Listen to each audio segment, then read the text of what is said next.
Good morning, everyone, and thanks so much for joining us today. My name is Brianna Mosier with the Flint and Genesee Group, and today's webinar will focus on building vaccine confidence in the workplace. So this is a webinar for our employers, and we're very excited for the panel of speakers that we have for you here today. A couple of quick things before we get started. You can drop your questions and comments into the chat box at any time. Those will pull in directly from YouTube and Facebook, and we'll have plenty of time to address them at the end. I also want to take a moment to acknowledge our virtual platform sponsor, the Ferris wheel located here in downtown Flint, Michigan, which is the beautiful backdrop of me today. They offer conference rooms, monthly memberships, flexible workspaces, and wellness centering classes. So thank you to the Ferris wheel for sponsoring our virtual platform. With that, I'm going to go ahead and hand it over to Andy to discuss a little bit more about the topic that we'll be presenting on and introduce our speakers for today. Thank you, Bree, and good morning, everybody. I'm Andy Younger with the Flint and Genesee Chamber, and we're very excited to be sharing this important topic about how you as employers and leaders within your business or your organization can encourage others to consider getting a vaccine if they are hesitant. We have gotten tremendous feedback, extensive feedback from our members and other members of the business community that this is a challenge for them, especially when it comes to finding talent who is not just willing to come back, but able to come back because of their ability to be vaccinated. And we are very lucky to have a number of knowledgeable presenters and people who have had direct experience creating some success around encouraging vaccines in the workplace. And I'm thrilled to start with Dr. James Grant, who is he's the Senior Vice President and Chief Medical Officer of Blue Cross and Blue Shield of Michigan, and has worked extensively, really trying to work throughout the state and the nation, trying to help people understand more of the medical side of the of getting vaccinated and why it's important. Following Dr. Grant, we'll be excited to introduce Dr. Bobby Mukkamala, a local ear, nose, and throat surgeon, as well as chair-elect of the American Medical Association and immediate past president of the Michigan State Medical Society. Following Dr. Bobby, we'll also have Ty McGinnis, who is a plant director at the Flint Metals Center with General Motors, who is going to talk about their program and how they've had success and some of the experiences that they've learned. And so right now, I am thrilled to introduce Dr. James Grant, and I will pass it on to you. Well, thank you, Andy, and I'm glad you're thrilled, but I hope you're not expecting too much, but we're going to do our best. And it's such an honor to actually precede Dr. Mukkamala. He's probably laughing in the background. Dr. Mukkamala and I are and our families are very good friends and go back many years together. And he knows that I have the ultimate respect for him. I will tell you, outside of Flint, he's known as Mr. Flint. He promotes Flint and Genesee County throughout the country. And you know what? We're actually so proud of the work. Everyone's proud of the work that Bobby and his wife Nita and his father Aparao and everyone has done for the community. And you should really be, like I said, be honored that I shouldn't say honored, but just be so proud of the work that Bobby has done for the entire Flint community and really healthcare in Michigan. And now he's expanding it to healthcare throughout the country. So thank you very much for inviting me. I'm really excited to be here. We can talk a little bit about COVID. The slides are a little busy, but I'm not going to read the slides. I'm just sort of going to basically to some degree go over them. So someone who's, I don't think I'm controlling the slides, am I? Okay. So the next slide. So Michigan, we've had a surge, and we had a surge that was really bad. Just a month ago, we were at about an 18% positivity rate. And now we're at about 5.7%. And remember, the World Health Organization says we should be at about 5%, a little less than 5% for 14 days before we consider relieving some of the restrictions. So if you look at the graph on the left, we had this big spike in the country in the positivity rate. And it sort of spiked around December, and it's been pretty much steadily declining. Michigan's got this bimodal curve that you're going to see on the right, where we had this surge recently that's sort of unexplainable. We talk about the mutants. We talk about the mutant from Britain that's so contagious. We talk about a lot of areas in the country that really, around the state, that really didn't take some of the social distancing, some of the masking is I don't want to say seriously, but it really is as seriously as we really thought it needed to be. So we saw a lot of spikes, especially in certain regions throughout the state. But we're headed in the right direction now. We're heading in the right direction. Our ICUs are decompacting. We're seeing less and less patients in the hospital. We're seeing a lot of relief for our hospitals. Next. To tell you the truth, if you haven't heard the terms Pfizer, Moderna, or Johnson & Johnson, you've been living in some kind of bubble. They're out there. Those are the 3 vaccines that have been approved by the FDA.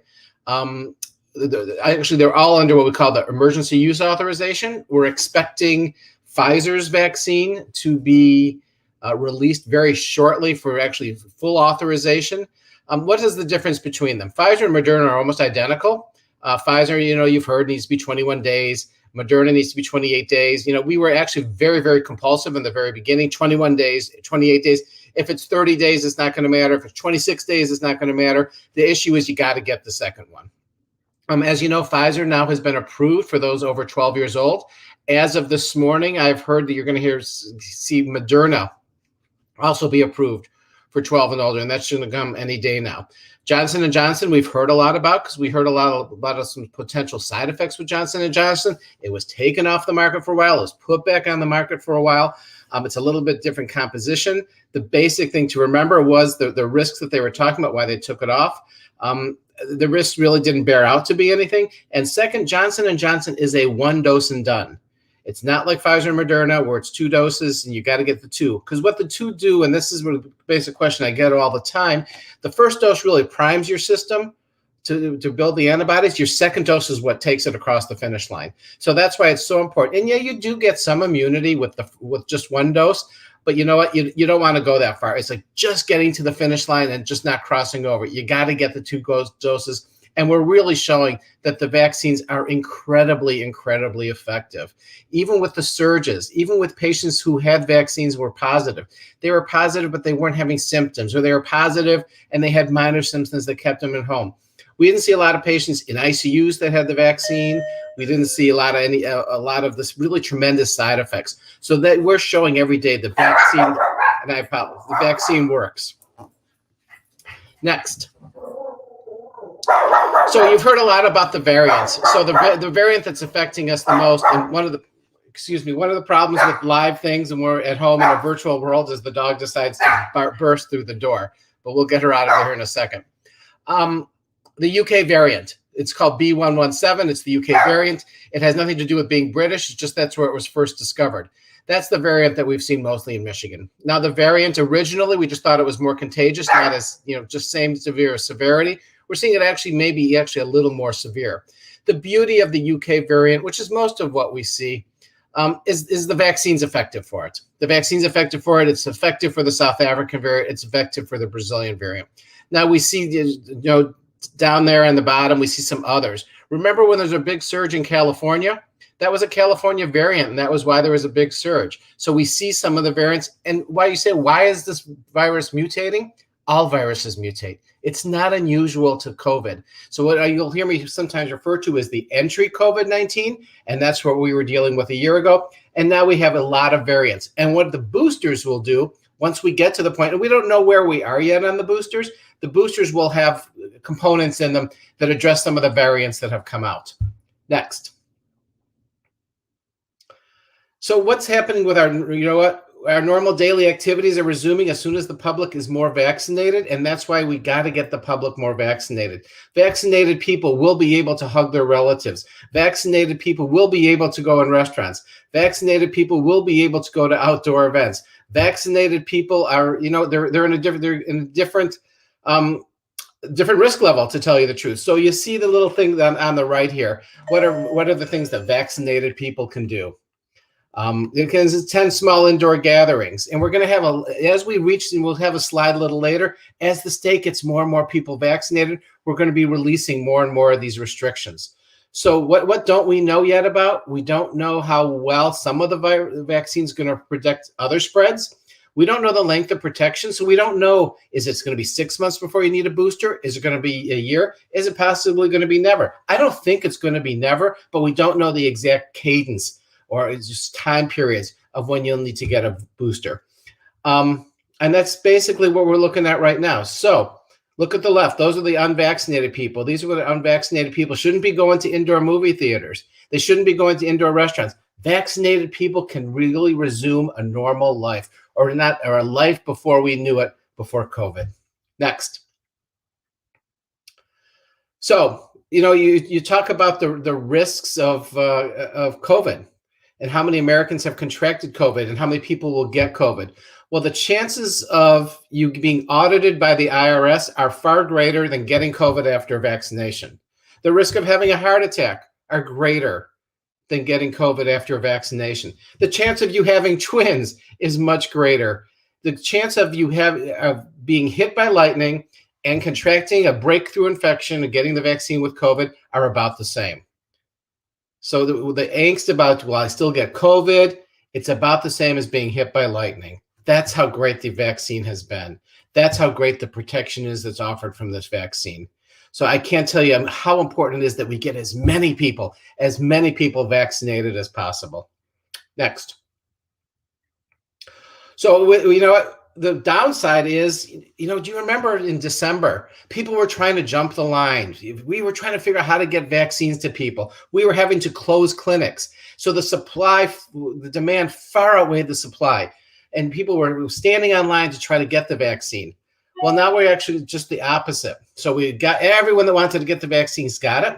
Our supply far outreaches the demand. So now we're seeing that the number of vaccines administered in the country sort of dropping every day. So what we need to do is we've got to take those people left. At this rate, we're not going to get 75% of the population vaccinated until mid-September. We got to do it quicker. We got to convince those people that are hesitant that the vaccine is safe. We've got to compete those that are hesitant that actually this is what's going to get us through COVID. This is what's I used to say there's light at the end of the tunnel. Then very frankly, we're seeing the light and every day the light's getting brighter. We just now have to get the rest of the people who didn't want to get the vaccine or weren't eligible for the vaccine. We've got to get them vaccinated. Got to get them vaccinated. So that's why you see that drop off there. Next. We're still seeing, a percentage of Michiganians that are vaccinated. The numbers, every day it's getting higher and higher. Look at the number below. The percentage of Michiganians that are vaccinated is over 58% of one dose, about 48% for 2 doses. They just had to wait for people to get those second doses. We're doing it. We're doing it. Michigan's a little ahead of the country's a little ahead of Michigan, but we're sort of within the target range. We got to get more, like I said, more and more people vaccinated. The country's doing it. We can do it too. It's what's getting us through this pandemic. Next.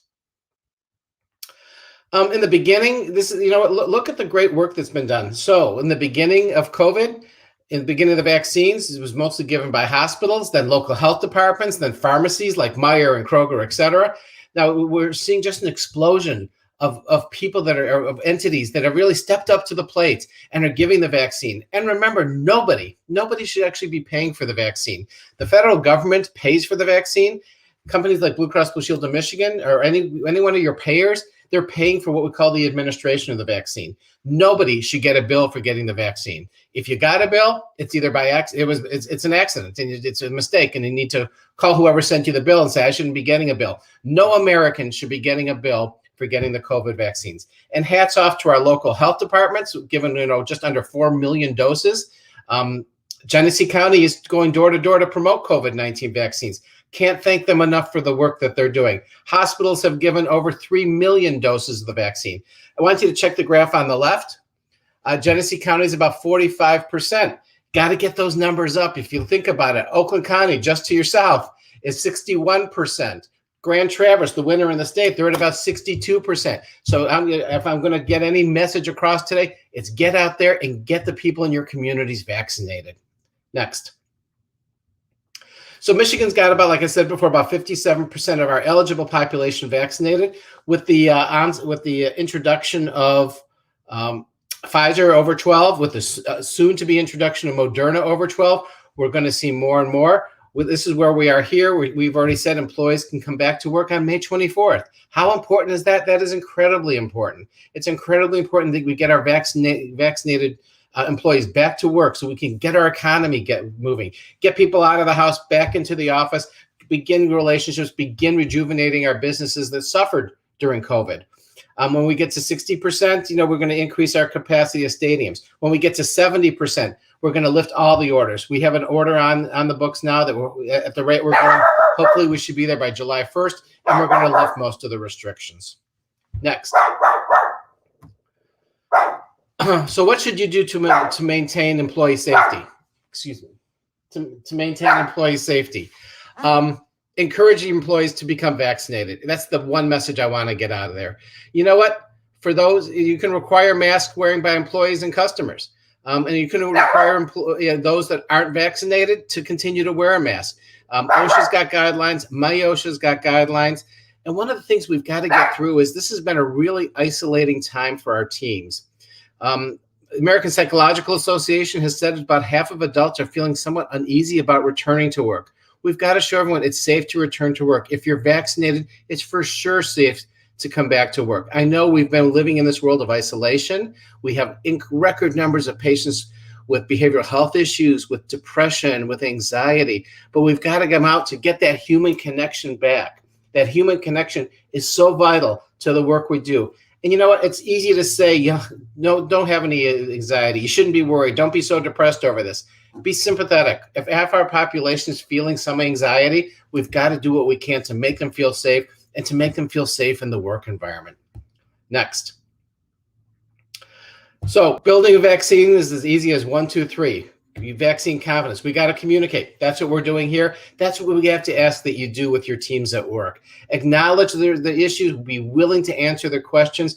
Leaders have to be champions. I will tell you, and I tell this on everything, every radio show I've been on, every television show, every group I've spoken to. I got the vaccine as soon as I could. My wife, who's also a physician, got the vaccine as soon as she could. My son, who's in medical school, got the vaccine as soon as he could. My daughter, who's at the University of Michigan, got the vaccine as soon as she could. My parents got the vaccine as soon as they could. I wouldn't let my loved ones get the vaccine if I didn't think it was safe. And that's the kind of message you've got to get out there. Blue Cross Blue Shield of Michigan, and I'm really, really proud of the work we're doing. It has nothing to do about being an insurance company, because really what Blue Cross Blue Shield of Michigan has really been during COVID, and I couldn't be more proud, is being a healthcare partner in the state. Really trying to get not only our members, but all Michiganians vaccinated. Get them the information they need about COVID. So we actually have our COVID-19 toolkit for Blue Cross Blue Shield employers. We actually have our website, BCBSM.com, where every day we're updating the information about COVID. Be transparent about the knowns and the unknowns. I mean, that's very simple. You get questions you get all the time. A question I always get is, well, what about fertility? The American College of Obstetricians and Gynecologists has actually, they've released their opinion saying it's safe. There's no reason to think safe in pregnancy. As a matter of fact, they encourage it in pregnancy to get the vaccine. And the infertility, nothing has borne out from the infertility rumors yet. Get other employees throughout the organization to highlight, to say, I got the vaccine. I feel good. I'm hugging my mother again. I'm hugging my father again. My life is becoming more normal. Get the vaccine. It's going to take us where we need to be. And just make it easy. If someone just needs to get time off, our supply outpaces our demand now, that we can get vaccines at local pharmacies. We can get vaccines at Meijer, at Kroger. They're all over. I saw a vaccine just the other day, a small, old-fashioned, single mom-pot pharmacy giving out the COVID vaccines. We've got it. We've got the supply now. We just have to get the rest of the arms to get it into. Next. Offer flexible, this is simple. Offer time off to get the vaccine appointments. Make it available online. Incentivize. There's a lot of places giving $50, $100, all sorts of, you've heard in Ohio, you're entered into a special lottery for millions if you get the vaccine. There's all sorts of incentives. Identify if someone's got a problem with it, talk to them about what their issues are with the vaccine. Utilize all your trusted sources of information. Get transportation if you need to through the offsite vaccine clinics, and allow time for the confidence in the vaccine to grow. It's not going to be overnight, but we're there. We're so close. We're so close. We just need to get across that finish line now. Next. I think that's it for me. There's no more slides, are there? It doesn't look like it. And yeah, thanks, Dr. Grant. This is really terrific. One of the things that we've seen, especially, in the Flint and Genesee County community, and it's related to workplace, but also some of the just living that we do. We're curious to know where churches fit in. I was thinking about that slide where it compared the risk levels of people who have not been vaccinated versus those who have. And was curious to know if you had any thoughts on people attending church services. I'm really that's got to be personal choice. That's got to be personal choice. And I don't want to get involved in anyone's opportunity to pray and to worship. I would also just encourage you, if you're in a large crowd and if you're not vaccinated, you know what? Just have the mask on.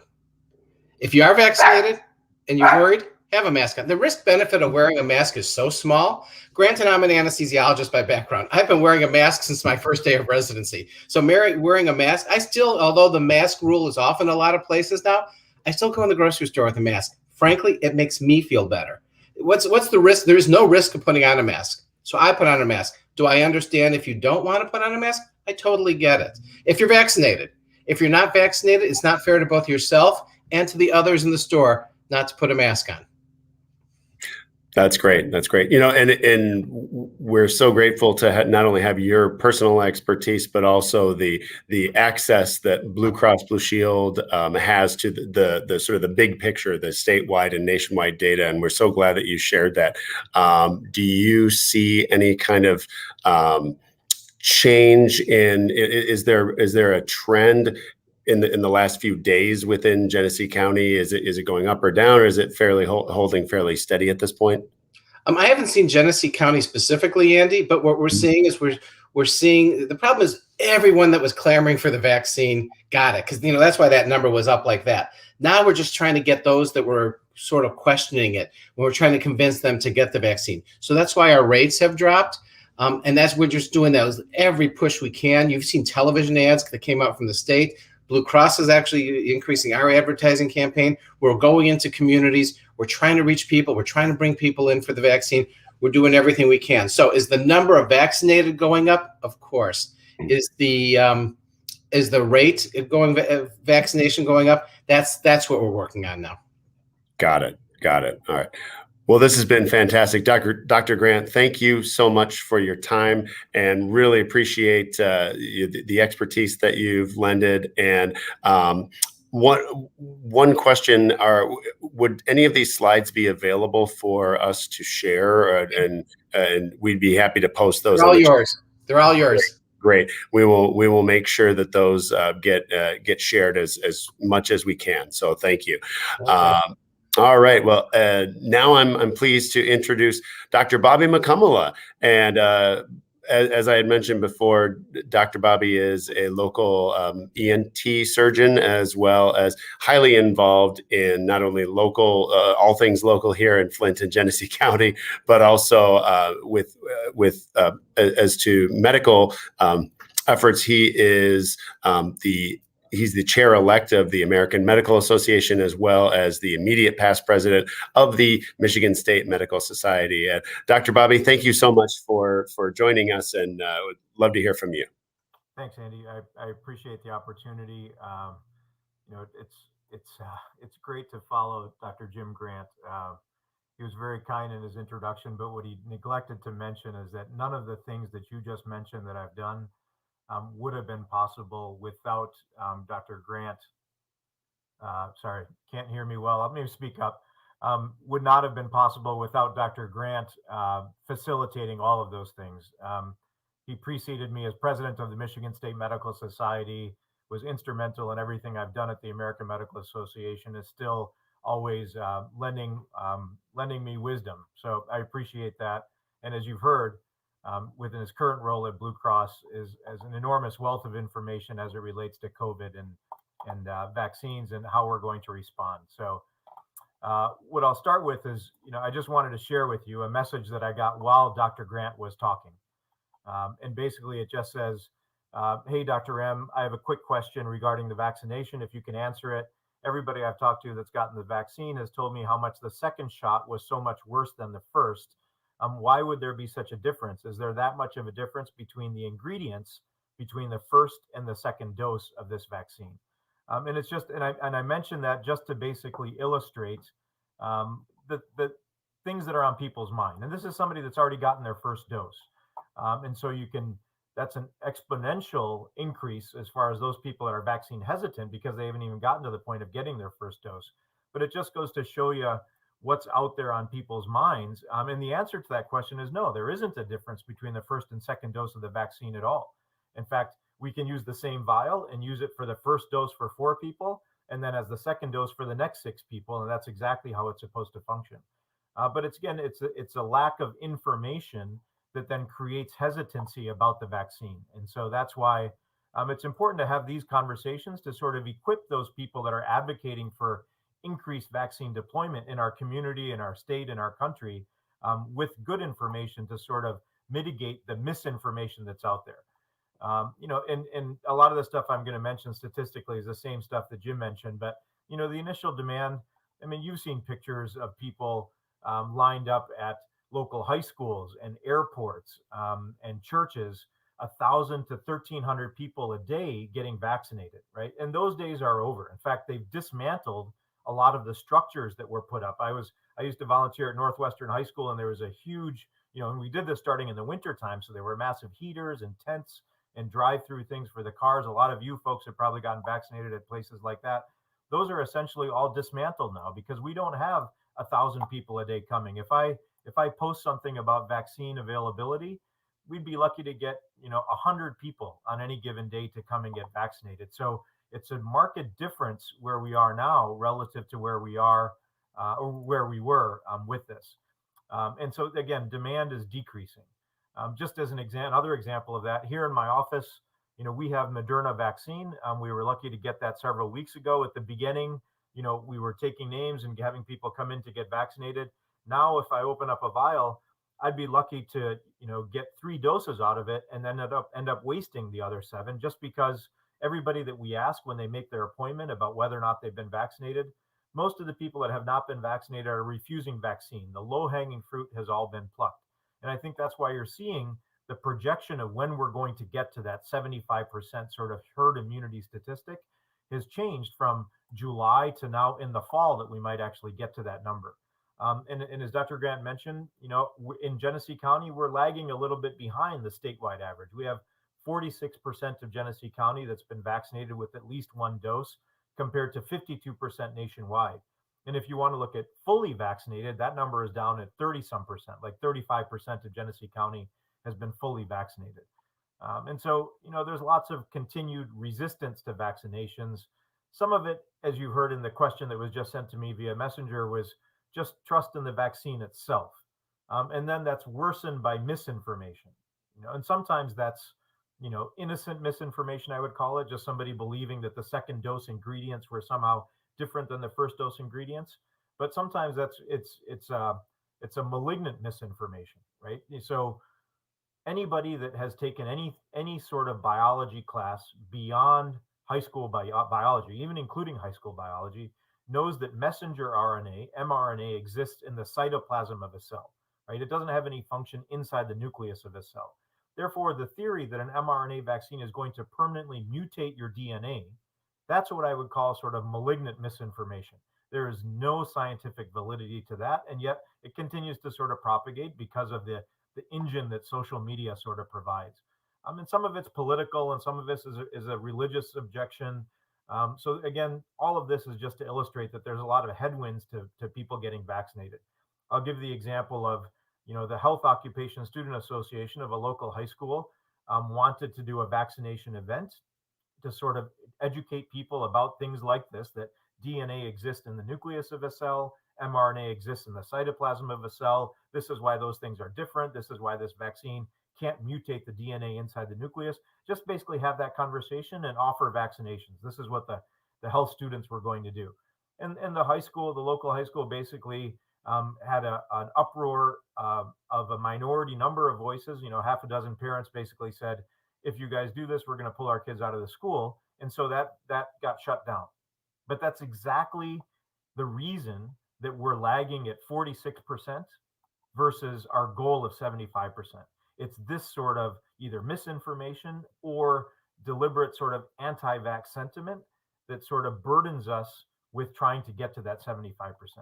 The science supports relaxation of the regulations based on those that are vaccinated, right? And so that's why the CDC put that out there. The problem is that the practical aspect of applying that loosening of the restriction is very difficult. Some of you that know me know that I have a part interest in several restaurants in town. So what is our ability at some of our restaurants to basically ask people if they've been vaccinated and to manage our business differently for those that are vaccinated versus unvaccinated? It's very difficult and unlikely that businesses will do that. And so the CDC can say one thing, but the practical application of that distinction between those that are vaccinated and those that are not vaccinated is much different at a restaurant level or a store level. And then the other thing I would say is that the data needs to be looked at properly. When we look at cases and curves and stuff that like Jim showed you, that is the entire population. But when 46% of us have had a vaccination, that curve looks very different in the unvaccinated population. And so what I'm looking to do is to try to get better data to reflect the population that we're in, right? So I should be looking at data for vaccinated people because I myself have been vaccinated. And that's my true risk. And that reflects sort of what my risk is in the community. If I'm unvaccinated, I should be looking at a curve that doesn't show a 5% positivity rate. I should be looking at a curve that's based on unvaccinated populations because my risk is much higher. And so if an unvaccinated person looks at the curve for the entire population, there's a false sense of security that comes with that makes them think perhaps this number is so low, I'm not going to have it. But yet the reality is, if you look at people that are in the hospital right now, at Hurley, at Genesee, at McLaren, 99% of those people that are admitted for COVID-related stuff are unvaccinated, right? And so you can't look at the overall curve for everybody and apply it to the unvaccinated population and have that sort of carry scientific weight. And that's why it's important to look at that data accurately for the population that you're talking to. We've seen people in our community that have been dramatically affected by this infection. Initially, a year ago, all of my conversations were about dying from COVID and surviving COVID. And that was just the line of distinction was between either succumbing to this infection and dying or surviving it. But now we know so many people that survive it. Our death rate is much, much lower because we've gotten much better at managing this. We know how to manage ventilators, when to put people on ventilators, when to do things short of ventilation. So we've gotten much better in the medical community at treating and preventing the death. But now we're talking about it as far as what are the consequences of surviving with COVID? The kidney failure, the permanent lung damage, the oxygen dependence, the fatigue that 30% of COVID survivors have indefinitely, right? So months out, in my office on a daily basis, already this morning, I was seeing patients, and every day now I hear patients, and the first thing they say isn't, I lost hearing in this year, or I've got some sinus issues. Dozens of people in a week will start their encounter by saying, since I had COVID, ... right? Fill in the blank. Since I had COVID, I've been dizzy. Since I've had COVID, I can't breathe through my nose. Or somebody just said that to me an hour ago. So it's not the death and survival, it's post-COVID, the consequences of it that need to be shared, right? I mean, the people we know that are waiting for kidney transplants because of this. So there are health reasons to get vaccinated. Clearly, we know that, but there's also the practical ease of life reasons. Even if the risk of kidney failure and fatigue after getting a COVID infection doesn't scare you, then perhaps sort of the decreased burden of interacting in society will incentivize you. The practical life reasons: freedom to be unmasked, freedom to be social, freedom to go to events and games and concerts. I was excited. I was on a committee that started an event in town, 80s in the Hole, an 80s concert that we do over by Atwood Stadium. And that's going to happen this year, because it's outside, and hopefully by by August, when I think that date comes around, that we will have enough people vaccinated that we can do it safely and distanced. But this is the other incentive, other than avoiding a kidney transplant incentive, if that is as if that weren't enough incentive to get vaccinated, the incentive to sort of resume normal activities. The Ohio lottery, that Jim mentioned. I was on a call with our Governor Whitmer yesterday, and they're looking at sort of ways to sort of incentivize. I don't think she mentioned that our lottery rules don't allow for something like that, but perhaps there might be an announcement coming this week about incentives that we have here. And a couple of things that I'll mention, and then I'll close. It's not a HIPAA violation to ask somebody about their vaccination, right? I hear so much on a daily basis about, well, we can't ask somebody if they've been vaccinated. Yes, you can, right? You can't share medical information, meaning you can't, I as their physician, when I'm treating them in my office, can't share that medical information. But HIPAA applies to medical care, right? It doesn't apply to a restaurant when somebody comes in and to ask that person, have you been vaccinated? Because we have a policy X, right? That is not something that is dealt with by HIPAA. And so there is the ability to do that. Yes, it's uncomfortable to do that, but we shouldn't let people use incorrectly HIPAA as an excuse not to ask that question. And then finally, I love this town. It's been a home for my family as immigrants to this country back in the early 1970s. It tears me apart that we are so divided on this issue of vaccinations and COVID in general, right? It's been devastating to watch the consequences of that division in the small social circles that I have and you all have within our hometown of Flint and Genesee County. And that needs to be managed. And I just think we need to be sensitive to the beliefs of others. When the local high school parents sort of got upset about kids wanting to do a vaccination event, there were people that were angry about that and wanted there to be consequences. I just want there to be knowledge and good information that's disseminated and distributed through the community so that people can make decisions based on science and accurate information, as opposed to things that they happen to see as they're scrolling through their Facebook feed about mutations in DNA and things like that. But in the meantime, while we're dealing with these divisions, I just don't want the aftermath of COVID to be something that lasts longer than the scars of COVID itself physically, the social aftermath, I mean.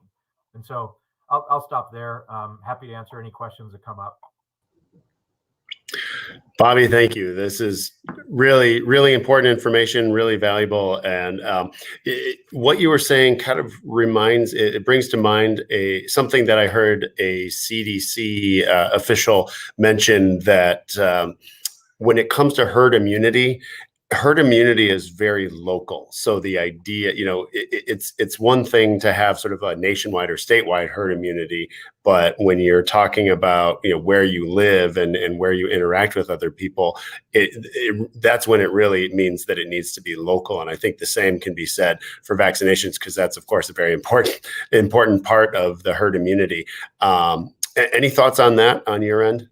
Yeah, I mean, I think that all these statistics, we shouldn't be looking at statistics that reflect the entire country to make decisions about what we do locally, right? So if, like I think Washington State, I was looking at some statistics, they have a very high vaccination rate, right? And so they're relaxing their restrictions. Nobody here in the Genesee County area should look at those statistics and justify, changes in our policy here. We have access to that information.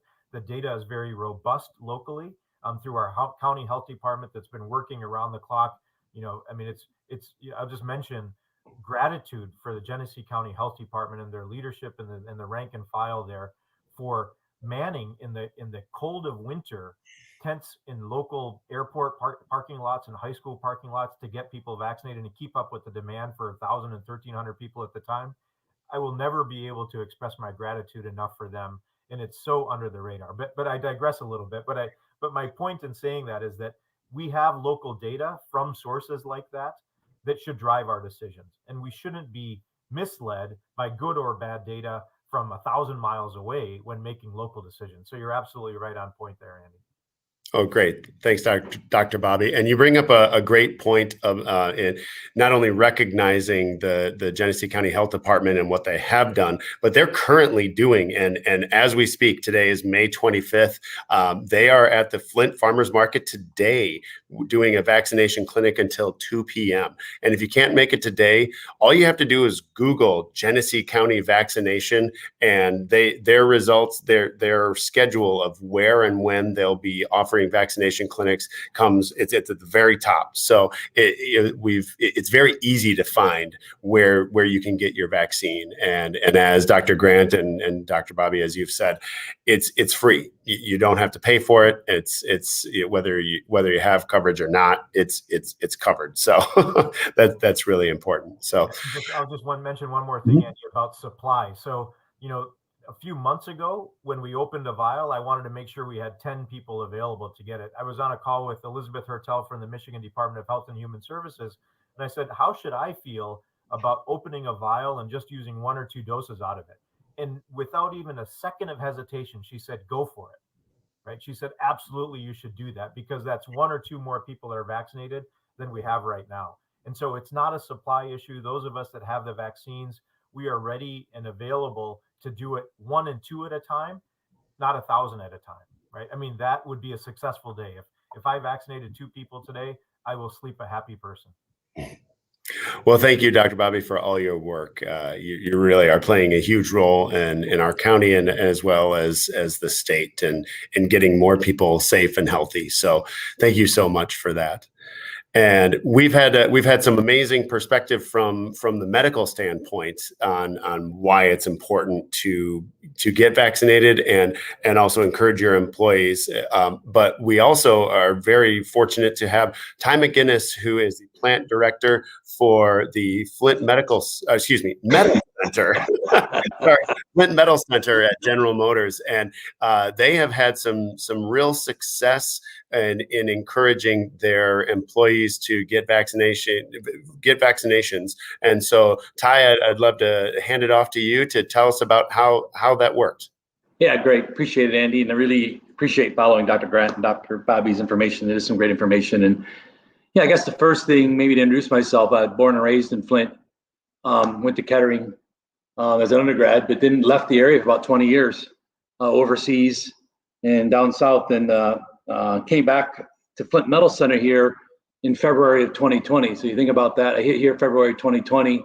I was here about 2 weeks, and also really was just consumed by COVID and what we were going to do with COVID. And we shut down all of our facilities across General Motors for just over 4 weeks. And it was, I was just looking at my calendar. It was the 3rd week of April, that we brought people back to work, which is, going on 13 months now. So, it's kind of this first slide we talked about is building confidence. First, in General Motors, about building confidence to get people back to work. And I think the discussion today is appropriately fit about building confidence around the workplace. So I'll go through a bit what we've done with General Motors around both, and the success we've seen, particularly at the Flint Metal Center site, relative to vaccinations. So go ahead, next slide.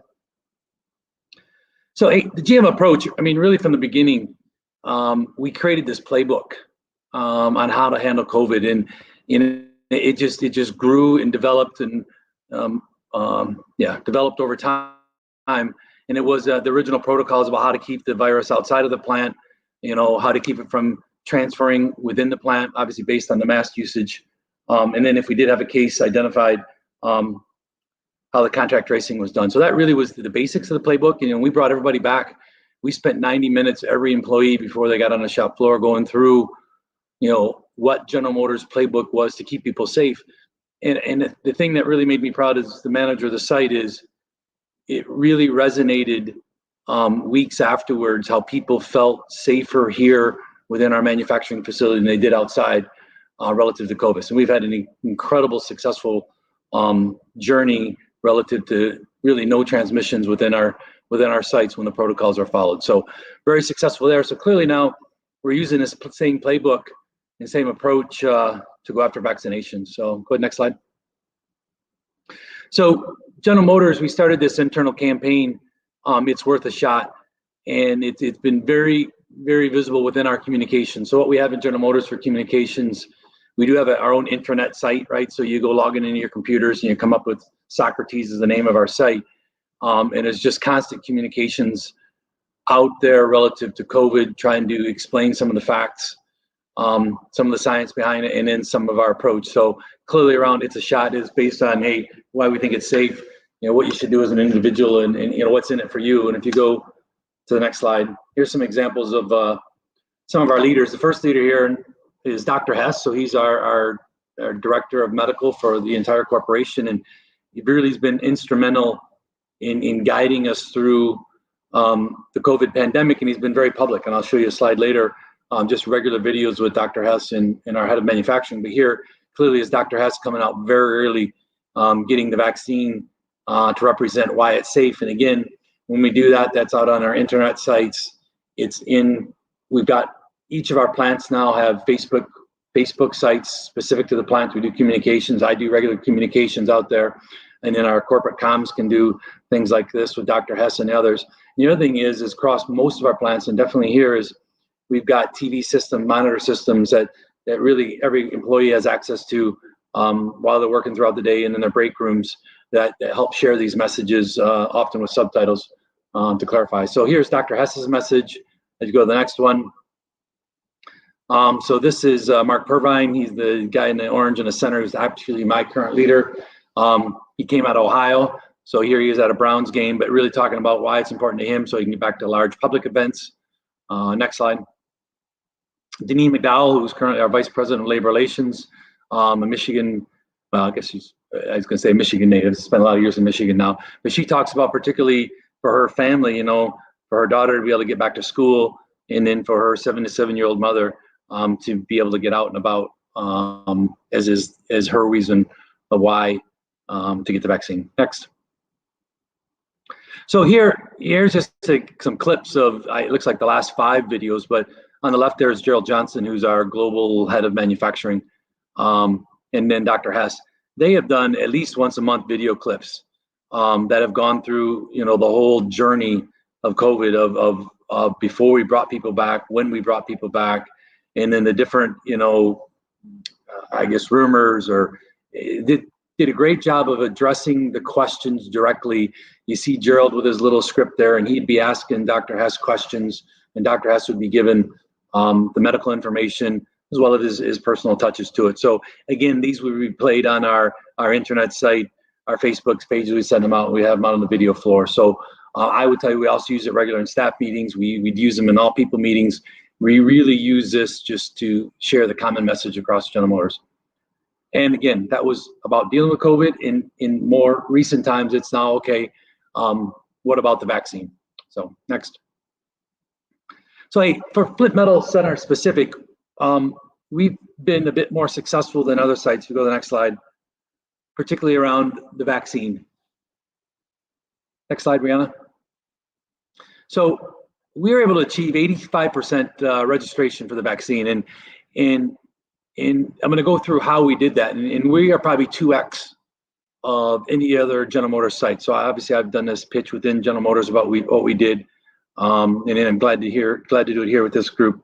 And again, I got to quantify this. This is people we know we signed up for interest, people we know we got registered, particularly at the Bishop Airport vaccination clinic. What we still need to do a better job of, and really we're going to apply some of these tactics we did to get the registration. We've got to get the confirmation now that the vaccinations were complete, and that's just by getting people with their cards to bring it into our medical facilities or email it in. So we probably only have about a third of that. People have actually come forward and said, yep, I'm done, here it is. But again, I think very successful on the absolute people we did get registered and scheduled. So how do we do that? Next slide. I tell you, the real enablers was building a team that was able to go out on our shop floor. And again, in a shop here, we have just over 600 people working 3 shifts. And with the UAW, with our labor union partners and representatives, we found some people that had some flexible work schedules that could get out and hand-to-hand get people scheduled. Because one of the things we had to work through when we asked people to sign up for interest, and if I go back a little bit, before we knew how the vaccine was going to be distributed around the country, around the state, and within the counties, it wasn't sure if we'd had people come into a site like this to distribute, or we'd be going somewhere. What was asked of us to see was the interest level. And we knew with us actually being a smaller site relative to the General Motors community, we needed to show a high interest rate if we were going to be one of those sites that did get support within the facility. Now we know later what came was it was done at Bishop Airport, was very successful. But part of that, we had to get within our own IT system and our HR system. We use that, it's called Workday, to capture the interest. So we had to get through some IT piece of that, is some of our, I'd say, more senior employees, probably not as tech savvy. And so we had to get that technical support out there. But the group we put together, I just can't say enough about how passionate and engaged they were getting through the shop floor. And I'll go through the next slide to show through some of the data. The other thing I would say, they're also heavily backed by our local medical. So Janelle Kaiser is our physical assistant or physician's assistant here at the plant. And as questions came up from the floor, the people that were out there talking to them to get registered and eventually get signed up were peers and people they trusted, and that were able then to go, I guess, talk to our medical community and get some of the facts. So again, go to the next slide and I'll show you some of the data that leads to it. If I go back to the problem statement that we started with, is the first thing we sent out there was a QR code. Hey, use this QR code to show if you're interested. Well, we got very little interest, right? So then we went out with a manual, said, okay, who's really interested for a manual sign up?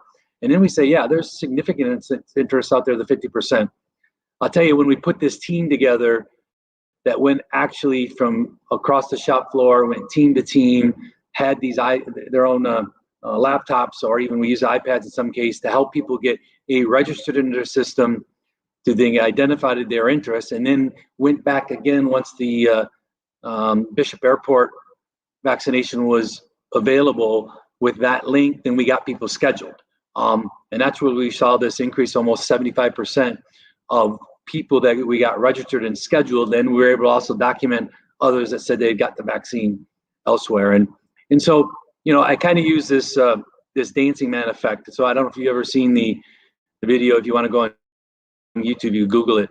It's the gentleman that starts on the side of a hill, starts dancing at a concert kind of wildly. And it kind of is herd mentality, because you see others starting to come dance with him, and it's just not a normal dance. It's a really quite silly dance.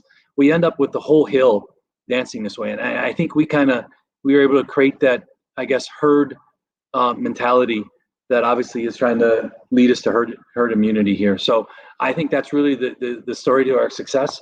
Again, was getting 85% registered, and now we need to really follow up that get the absolute confirmation, getting us to the 75% or above of confirmed vaccination. So that's our story at Flint. Really a good story, and it talks to what you can do when you work together and you get people engaged.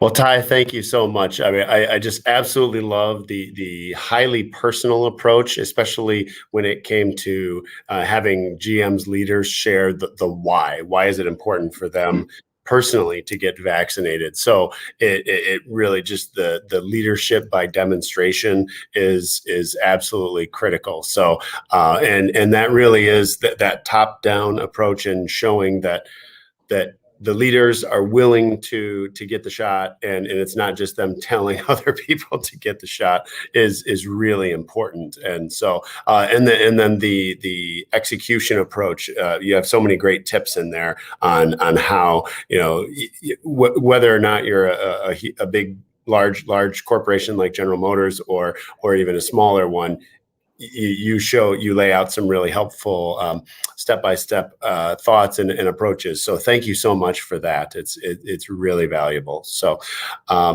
with that, I don't think there are any questions. We haven't seen any questions come in, but Ty, any final thoughts on your end? No. I like I said, we're definitely behind getting Genesee County and the state of Michigan, as well as the other states we work in, past this threshold, so we can all get without a mask. Again, I've been wearing a mask every day for the last 13 months, and like everybody else, I'm ready to get back to normal life. Absolutely. Well, and congratulations on the success rate there at the Flint Metals Center. That is something to be really proud of, and what a great example for the rest of the community, rest of our businesses, that it is possible. So fantastic with that. Really, really appreciate it. And again, thank you not just to Ty McGinnis from GM's Flint Metal Center, but also to Dr. Jim Grant from the Blue Cross Blue Shield of Michigan, as well as Dr. Bobby Comola. And we hope that this has been valuable for you. Look for additional resources through the Flint and Genesee Chamber as we follow up with this webcast and share some of the additional details from this. And we hope that the dialogue continues on your end, and feel free to reach out to us. You can reach us at chamber@flintandgenesee.org if you have any questions. And we look forward to seeing you soon.